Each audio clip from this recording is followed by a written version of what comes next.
I found that nothing in life is worthwhile unless you take risks. Nothing.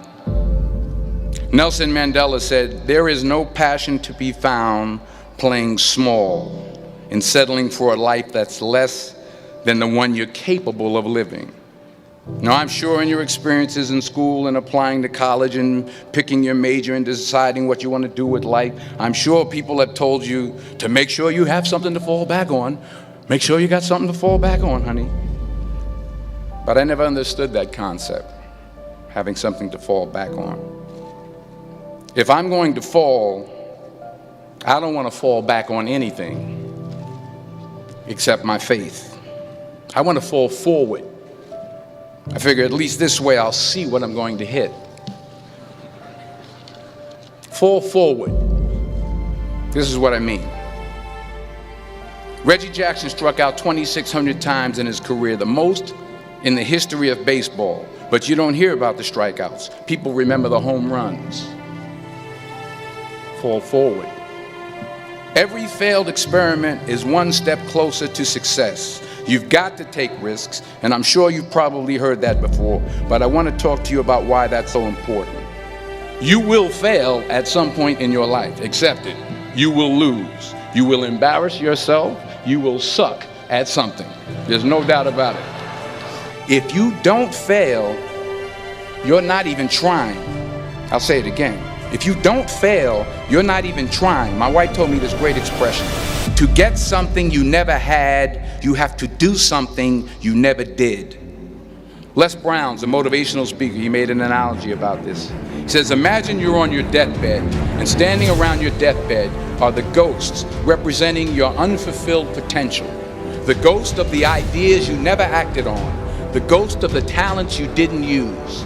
And they're standing around your bed, angry, disappointed, and upset. They say, we came to you because you could have brought us to life, they say. And now we have to go to the grave together. So I ask you today, how many ghosts are going to be around your bed when your time comes? What are you going to do with what you have? I'm not talking about how much you have. Some of you are business majors. Some of you are theologians, nurses, sociologists. Some of you have money. Some of you have patience. Some of you have kindness. Some of you have love. Some of you have the gift of long suffering. Whatever it is, whatever your gift is, what are you going to do with what you have? All right, now here's my last point about failure. Sometimes it's the best way to figure out where you're going.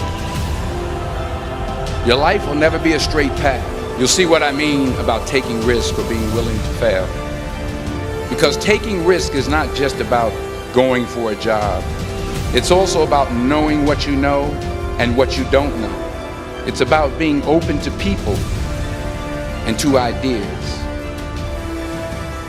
To not only take risks, but to be open to life, to accept new views, and to be open to new opinions, even though you're scared stiff. While it may be frightening, it will also be rewarding.